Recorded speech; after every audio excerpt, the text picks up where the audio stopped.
Boa tarde. Eu, Nilma Rodrigues Barbosa e Natália Cravo Moura vamos apresentar um seminário sobre técnicas de caracterização de catalisadores com ênfase na difração de raio-x, com a sigla DRX. Nós separamos o seminário em introdução, mecanismo de difração de raio-x, técnicas e equipamentos, aplicações, vantagens e limitações, estudo de caso, considerações, o nome da técnica, equipamentos utilizados, informações fornecidas, inovação, espelho de Gobel e referência. Foram 13 tópicos. A difração de raio-x, com a sigla DRX, aplicada à caracterização de catalisadores, é uma técnica crucial para entender as estruturas e as propriedades dos materiais. Desempenha um papel fundamental em reações químicas, especialmente em processos industriais. Vamos falar um pouco sobre o mecanismo da difração de raio-x, gerados em um tubo, onde os elétrons são acelerados e colidem em um algo metálico, geralmente é feito de tungstênio ou molibdênio. Essa colisão resulta na emissão do raio-x. A incidência do raio-x no cristal ou no material a ser estudado, o feixe de raio-x é direcionado para o cristal, quando eles atingem, interagem com os átomos dele e presente na estrutura do material. O 3 é a reflexão nos planos cristalinos. Os cristais têm uma estrutura ordenada, com átomos dispostos em planos paralelos, chamados de planos cristalinos. Quando os raios-x incidem sobre esses planos, eles são refletidos. Aí entra a condição de Bragg, que a difração ocorre apenas quando a diferença do caminho percorrido pelos raios-x refletidos em dois planos adjacentes é igual a um múltiplo inteiro do seu comprimento de onda, que é a condição de Bragg. É descrita pela fórmula 2D, esse D é a distância entre os planos, seno de θ, que é o ângulo de incidência, esse N é o número inteiro, e lambda é o comprimento de onda, que no caso vai ser o comprimento de onda de raio-x. Podemos ter interferências construtivas e destrutivas. Quando a condição de Bragg é satisfeita, ocorre a diferença construtiva, resultando em picos, porque as ondas são realmente umas ondas, e quando tem o vale, coincide com o vale do outro, aí dá uma... E o pico coincide com o pico do outro, dá uma interferência construtiva. Mas quando um vale coincide com o pico, uma cancela a outra e dá uma interferência destrutiva. A coleta do padrão de difração, esse padrão que eu falei, que dá picos ou vales, são um padrão de difração e são coletados por um detector que registra a intensidade e a posição dos picos no espaço angular. Esse padrão difratado é característico do material analisado. Cada material tem um pico em um lugar ou vale em um lugar. E a análise de dados. A partir do padrão de difração obtido, o cientista pode determinar informações sobre a estrutura cristalina do material, como identificação das fases presentes, cálculo das distâncias interplanares pela condição de Bragg, determinação do tamanho das partículas e grau de ordem e desordem estrutural. As técnicas e os equipamentos. A espectrometria de difração de raio-x é uma técnica analítica amplamente utilizada para determinar as estruturas e as propriedades de materiais, ou no caso nosso que estamos querendo caracterizar um catalisador, da amostra. O equipamento utilizado são as fontes de raio-x, que são tubos de raio-x ou geradores de raio-x, como falei anteriormente, sistema de posicionamento, o goniômetro. O goniômetro é um equipamento que você usa para colocar a amostra no lugar que você gostaria de ver. Você pode mexer ela para um lado ou para o outro. Detector, que pode ser de contagem, de câmera fotográfica, de estado sólido. Esse de câmera fotográfica é mais antigo.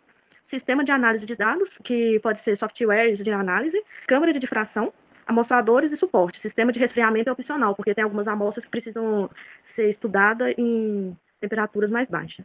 As aplicações da difração de raio-x, a gente pode, igual a gente está dando ênfase na análise química, na análise de materiais, de minerais, na geologia, na caracterização de rochas e sólidos, na biomedicina, pode ser usado para estudar a composição de minerais em tecido biológico, e na indústria, no controle de qualidade e análise de materiais. Algumas vantagens, ela não é destrutiva, ou seja, a amostra não é danificada durante a análise, ela é rápida, resultados podem ser obtidos em pouco tempo. A sensibilidade dela é capaz de detectar elementos em concentrações muito baixas e você pode obter o resultado de informações estruturais detalhadas. Detecta a distância interplanar, ângulo de ligação e simetria do cristal da amostra. Algumas limitações dela. A sensibilidade a amostras cristalinas. A DRX ela é muito eficaz em amostras cristalinas, mas amostras amorfas ou semicristalinas podem não fornecer padrões de difração claros, o que dificulta a análise. Complexidade na interpretação de dados. A análise dos padrões de difração pode ser complexa, especialmente em materiais com múltiplas fases ou estruturas cristalinas semelhantes. Isso pode exigir software avançado e conhecimento especializado para interpretar esses dados. Requisitos de equipamentos. Os equipamentos para DRX podem ser caros e requer manutenção regular, além de exigir condições controladas, como vácuo, para certas aplicações. Dependência do comprimento de onda. A escolha do comprimento de onda dos raios-x pode limitar a capacidade de resolução da técnica.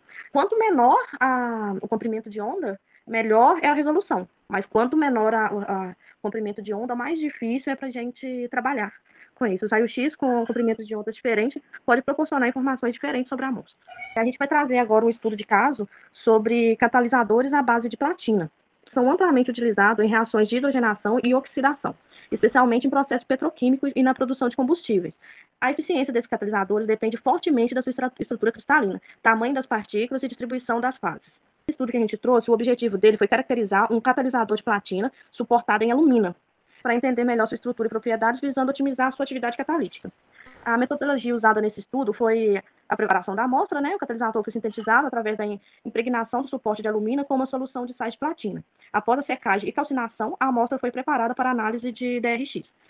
Foi realizada a DRX, a amostra foi analisada utilizando um difratômetro de raio-x com um comprimento de onda específico para obter o padrão de difração. Foram coletados dados em uma faixa angular adequada para identificar as fases presentes na amostra. A gente fez a análise dos dados, os padrões de difração obtidos foram comparados com os bancos de dados para identificar as fases cristalinas presentes. O tamanho das partículas de platina foi estimado utilizando a equação de Schrader, que relaciona a largura dos picos a essa dimensão. Os resultados obtidos foram identificação das fases, a DRX revelou a presença de platina metálica e alumínio no catalisador. A análise permitiu confirmar que a platina estava na forma metálica, essencial para sua atividade catalítica. O tamanho das partículas também de platina foi estimado em cerca de 5 nanômetros, indicando que o material estava bem disperso na superfície, o que é desejável para maximizar a área superficial disponível para reações. A estrutura cristalina, a DRX também indicou que não havia formação indesejada de fases secundárias ou compostos indesejados durante a síntese, o que poderia comprometer a eficiência do catalisador. Esse estudo demonstrou que com a difração de raio-x é uma ferramenta fundamental na pesquisa e no desenvolvimento de novos catalisadores. Compreender a estrutura cristalina e as características dos materiais podem levar à criação de catalisadores mais eficazes e sustentáveis, contribuindo para processos industriais mais eficientes. Bom, agora falando sobre o artigo que eu selecionei, o nome dele é A Difração de Raio-X, uma técnica de investigação da estrutura cristalina de materiais.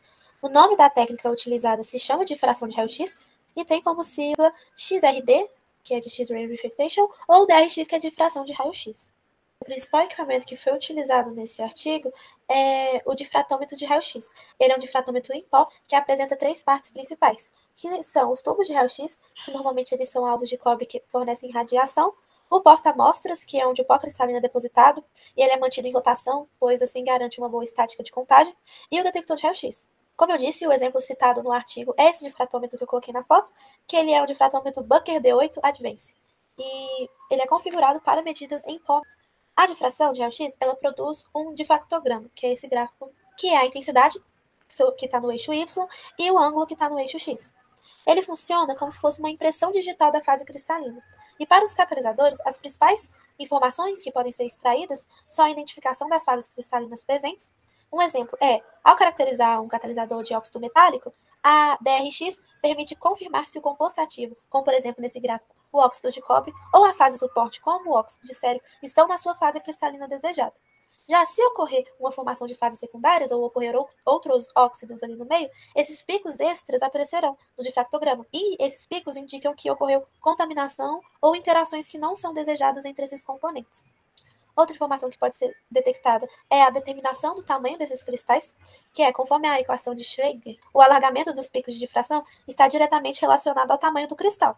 Isso geralmente está abaixo dos 200 nanômetros. Isso é importante porque os catalisadores heterogêneos, eles frequentemente utilizam nanopartículas de materiais ou óxidos com tamanhos entre 5 e 50 nanômetros, que é essa faixa que o difratômetro consegue analisar. Então, ao ajustar a largura de um pico, é possível estimar o diâmetro dessas nanopartículas, que estão ativas no meio da reação. Outro ponto importante é a quantificação dessas proporções de fases diferentes, dessas misturas que ocorrem no difratômetro.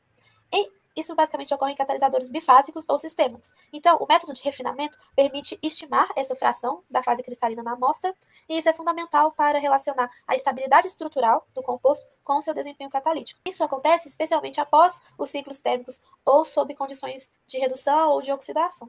A inovação, que é o fato interessante que esse artigo aborda, são os espelhos de Goebel. Então, basicamente, eles são multicamadas que são parabolicamente curvadas e são projetadas para refletir os feixes do tubo de raio-x de forma divergente, em diferentes ângulos, para que eles saiam de forma paralela e livre de K-beta.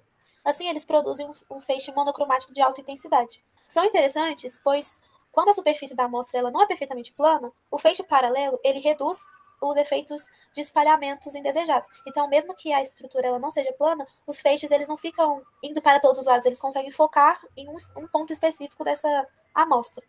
Também permite avançar aplicações mais avançadas, porque ele permite melhorar técnicas que já são existentes, como o GID, que ele é ideal para superfícies e nanomateriais, e o XRR, que ele é ideal para medir densidade e rugosidade das amostras. E, por fim, ele também permite a análise de dados de alta qualidade em menor tempo, o que é muito bom para a indústria e para o meio ambiente. Quanto mais rápido ocorrer o processo, melhor. Isso acontece pois o feixe paralelo e monocromático, quando ele entra em conjunto com esses detectores modernos, eles garantem que os picos fiquem mais nítidos, o que gera uma boa resolução angular. Então, essas contagens conseguem ser feitas de formas mais rápidas. Então, diminui o tempo de uma corrida, o tempo de varredura, o que é muito bom para a indústria, conseguindo produzir mais em menos tempo. Esse é o principal desse artigo que eu abordei. Essas são as nossas referências, as referências que foram citadas em livros, os artigos e os recursos online que utilizamos. E nós agradecemos pela atenção. Obrigada. Obrigada.